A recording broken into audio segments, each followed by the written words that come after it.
Bobby Morris, the man who was quickest in early morning practice, takes the green flag. Here is a boy. It's going to go all out, all the way in the Channel 7 Tirana. And again, this first corner critical. A smooth approach, absolutely essential for a fast exit. Let's watch Bob Morris. Oh, not good enough. No, that's going to really rob precious seconds off his time. Now up the top part of the mountain, puts a wheel over the little curve there and is trying desperately hard as he runs up to this right-hander. Has it buried all the way to the floor, almost sideways through there, takes another handful of wheel, and Bob Morris is really trying to gain pole position. Well, of course, he knows the times that have been posted and what he's got to match, and he's pushing it so hard. Well, just to watch how hard he's trying, just watch his hands on the steering wheel as he comes into the next corner. He is really trying hard, grappling at the wheel. Here he comes. Really throwing that car around.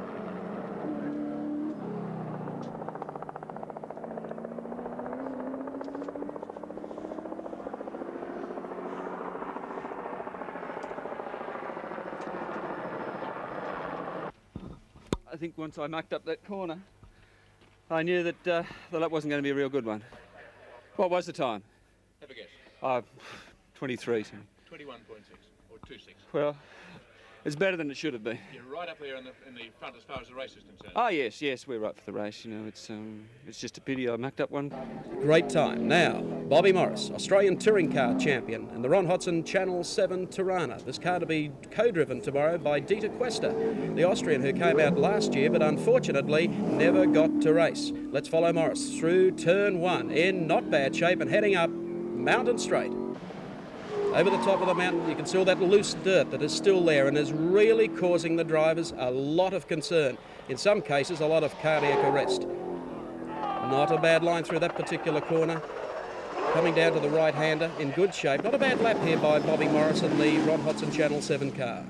The AMSCAR winner, the Australian Touring Car Champion, can he go for the big treble here at Mount Panorama, the Hardies Heroes 1000, trying all out for pole position, which alone carries nearly $10,000 in prize money. Very good sideways there coming out of the corner and heading down Conrod Straight for the completion of his first lap.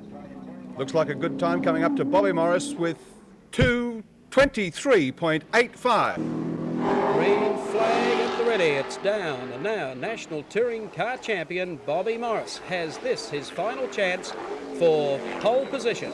First time round, he posted a 2:23.85. Of course, Brock is sitting on a 2:21.21. Morris has got to try and beat that. Here's the car, looking good, beautifully prepared by Peter Malloy. Not too sideways. Bob tends sometimes to throw it around a bit too much sideways, but I think he realises he's got a long race tomorrow. He wants to sit, if he can, in the front row. Locking a break-up going through there, but over the top of the mountain, as you can see, looking pretty good. Handling the car well. It's doing everything that he wants, and I think Morris would be quite happy at this stage during his one-lap trial.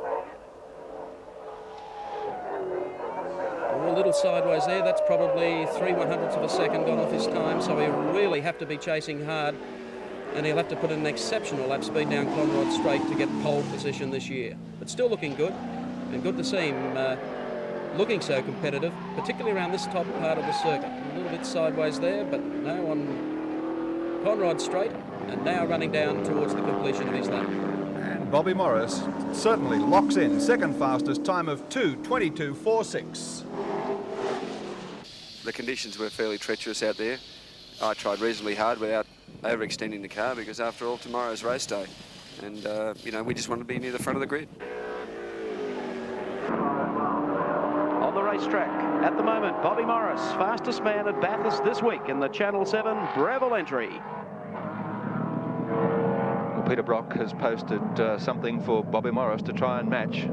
Oh, what a great shot. And of course, our Channel 7 telecast each year of the Hardies Heroes 1000, we like to bring you something a little different. Last year it was Peter Williamson. This year, not only Peter Williamson back again with a camera car, but also Bobby Morris. Channel 7 Breville Falcon. Bob's got his foot flat to the floor as he pushes it up Mountain Straight. He knows the time that Brock has set. We certainly wouldn't bother Bobby for commentary at this stage of trying to sit on pole for tomorrow's big race, but we'll follow him across the top of the mountain. Oh, is that quick? Into the left-hander. Concrete wall just there on the inside as he straightens up, comes to the outside now, back across the circuit to get set as he comes down through the S's. Touch over 1:12 at the halfway point. Ooh. It's a busy mountain.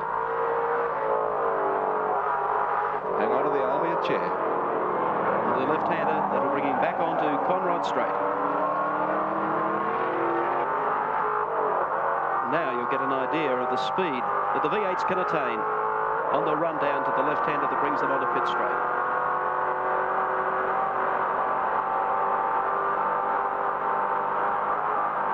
Over the crest. Come on down, Bobby Morris. Time coming up for Bob. It's going to be fast. 2:23.85. Bob Morris, you seem to have a problem. Well, I got top gear at the cutting instead of second, which was my own fault. But the throttle stuck flat momentarily down through the S's. Didn't jump back again, but it gave me a hell of a fright, I can tell you. Bitter cold and drenching rain. Here he is, Bob Morris in the Bob Jane 7 Falcon. By Jingo meters. Oh.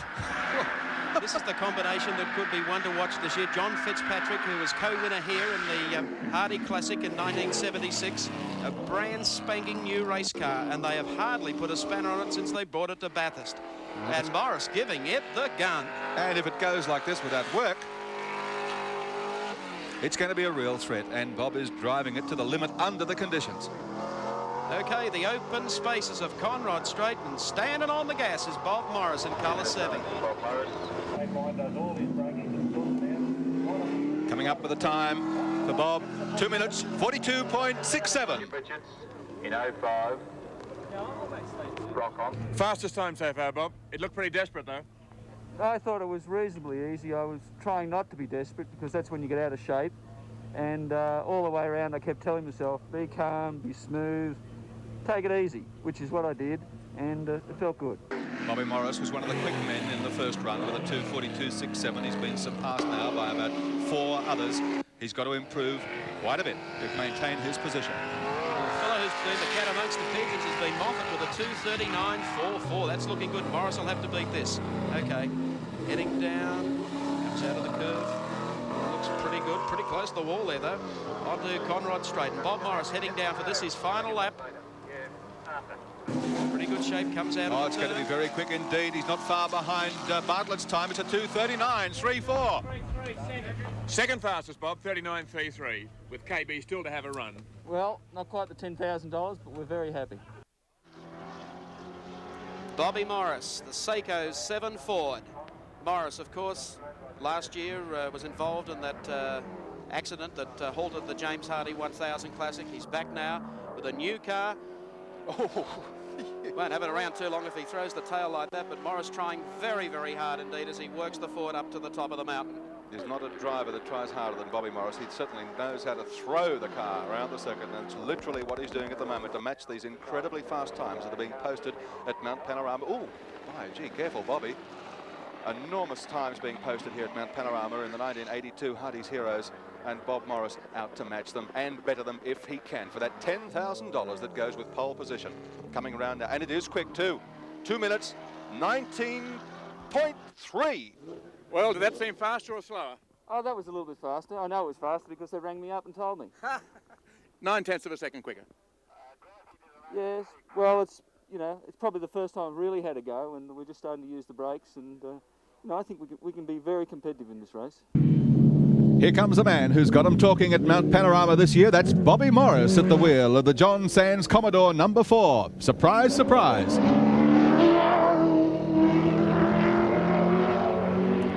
Taking the green flag and on his timed lap now, Bob Morris, the man who has been out of motor racing for well over a year, was in the lineup for last year's James Hardy 1000 until co-driver John Fitzpatrick put the Ford into the wall during a late session. Commodore running sweetly.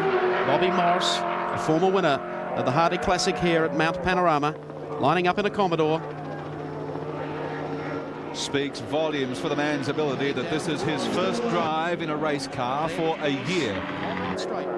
Just step and go out on this most testing of The left-hander at Murray's corner. The flag is about to go out for Bobby Morris at the end of this lap. How quick will he be? It's not going to get him pole position, Bobby Morris. A 2:21.18. It's terribly fast, but I'm afraid he's going to have to wait another day to carry off the pole position prize. Well, Bob Morris, it's a hard way to make a comeback to motor racing. It certainly is, Evan. I'm still trying to settle into the car, but it's a very good car. And you can tell it's a recar prepared car, though. Bobby Morris, here he comes. He knows the times to beat. Can he do it? Green flag, out it comes. And away goes Bobby Morris in Hardies Heroes.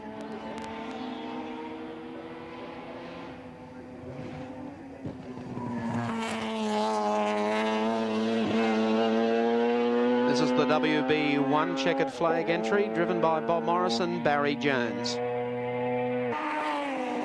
Has had 15 starts at Mount Panorama. Missed only in 1972, and of course won in 1976 with John Fitzpatrick in a Tirana L34. Second in 1981. Has all the right lines to win at Mount Panorama.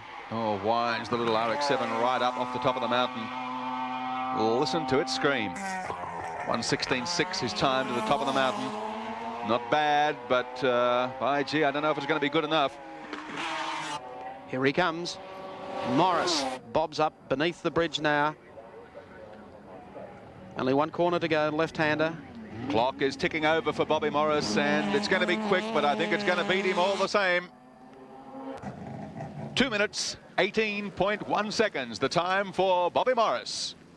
Well, we just went a little bit neater, I suppose, but we're not taking any risks. So we're just saving the car for the race. That's where the real money is.